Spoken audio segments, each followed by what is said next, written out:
Hello, and thank you for joining us here at Redirecting. I'm going to be sharing a story with you that was shared by one of our viewers. Thank you, Sister CC. It is on Atlanta Black Star, and it basically talks about a landlord and his serious lapse of judgment.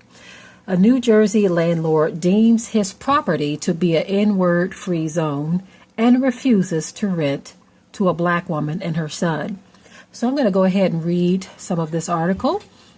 And then, of course, I'll say what I have to say at the end. It says a New Jersey landlord is facing charges after refusing to rent a unit to an African-American woman, then sending her a slew of racist, profanity-laced text messages. The U.S. Department of Housing and Urban Development has charged John Graham with discrimination for declining to rent to the woman solely because she is black.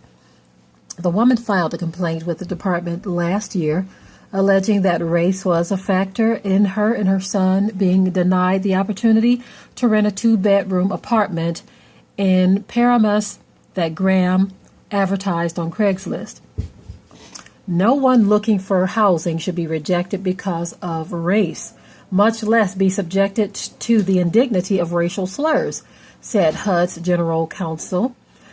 This charge sends a clear message that HUD will protect the housing rights of all persons to the fullest extent of the law. Graham's shocking text reportedly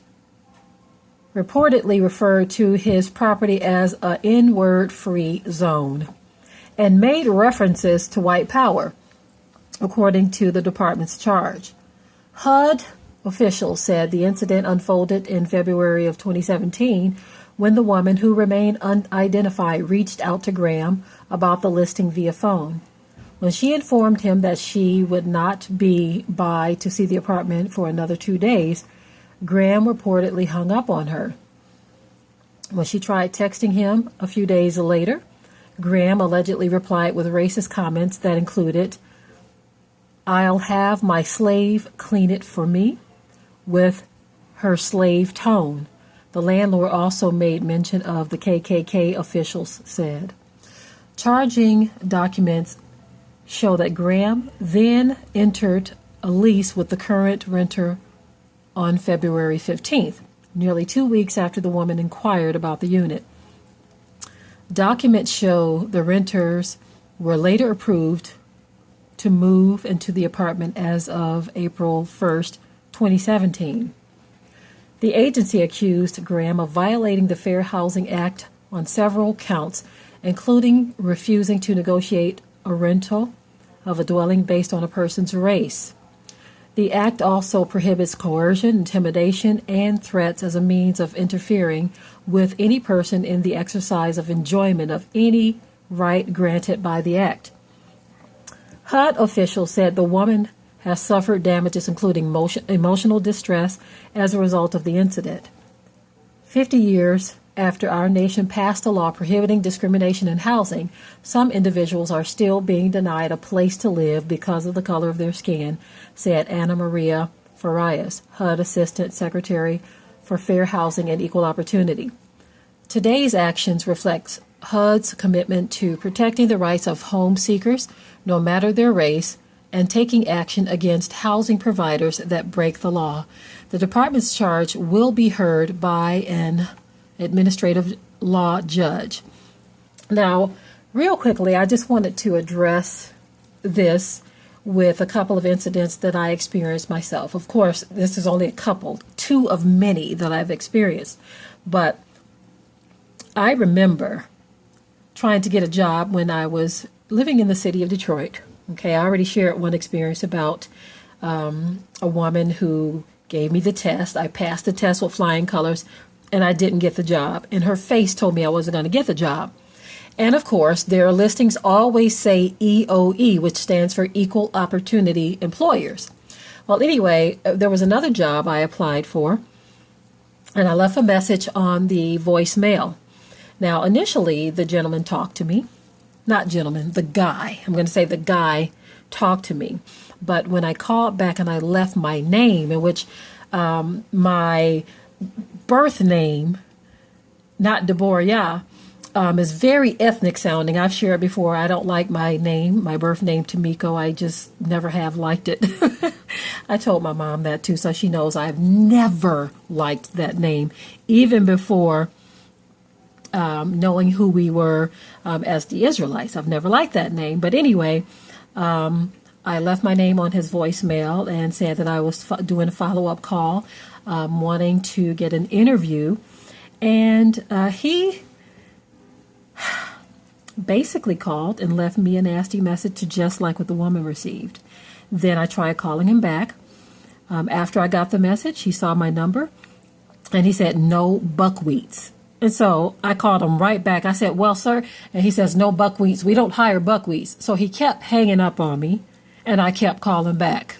I was young, wanted to give him my 2 cents. I probably wouldn't do anything like that now, but when I was young, I kept wanting to confront him, like, "Who do you think you are?" And at the time, I was young and no one told me that I could have filed a lawsuit or anything like that for being discriminative towards me and even leaving a nasty message on my voicemail. And when I called back to confront him, basically saying we don't hire buckwheats. And, I was really ticked off because I needed a job. And to know that the color of my skin was a determining factor, that was awful. And it was a horrible feeling at that. Another experience in which I have had so many, but I remember when I was pregnant with one of my children, and I actually got the job at a nursing home. It was a VA nursing home, and I was very early on in my pregnancy, so they couldn't tell. But anyway, when they found out that I was pregnant, they fired me and they told me that, well, we don't want to be responsible for you getting hurt here because this is a VA nursing home. And so they let me go. And again, at the time, I didn't know that I had rights in which no one told me that I could fight for my job, because you can't just fire someone because they are pregnant, right? It would have had to be work performance based, but they didn't give me that opportunity at all.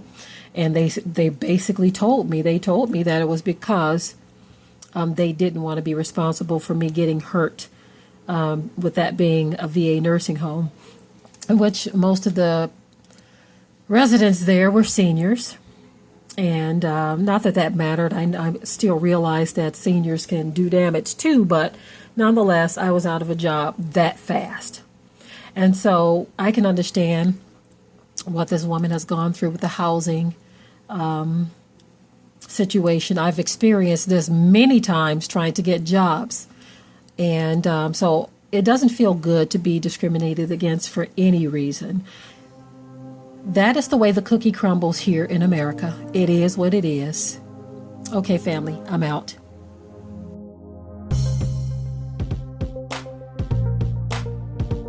Be sure to ring the bell to be notified of new uploads on this channel, and also comment, share, like, and subscribe.